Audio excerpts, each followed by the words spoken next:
পরিশ্রম, হার্ডওয়ার্কিং আমার কাছে মনে হয় পৃথিবীর সবচাইতে শ্রেষ্ঠ ওয়ার্ড হচ্ছে এইটা, সবচাইতে দামি শব্দ হচ্ছে এইটা। Because Islam is not a religion of laziness.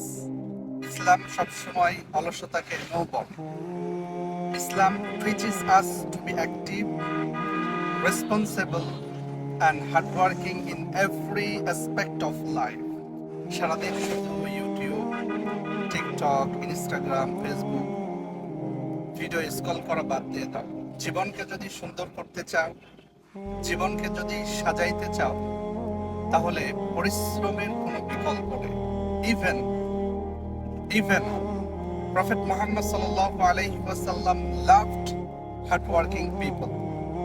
আল্লাহ রাসূল ওই সমস্ত যুবকদেরকে ভালোবাসতেন যারা সবসময় অলসতাকে নো বলতেন, সবসময় হার্ডওয়ার্ক, পরিশ্রমকে যারা অ্যাকসেপ্ট করতেন, তাদেরকে সবচাইতে বেশি ভালোবাসতেন এবং প্রাধান্য দিতেন। তুমি যে পেশায় কাজ করো না কেন, তুমি পরিশ্রমী হও, পরিশ্রমের মেজাজ তৈরি করো, দেখবা জীবনটা অটোমেটিক্যালি সহজ হয়ে যাবে।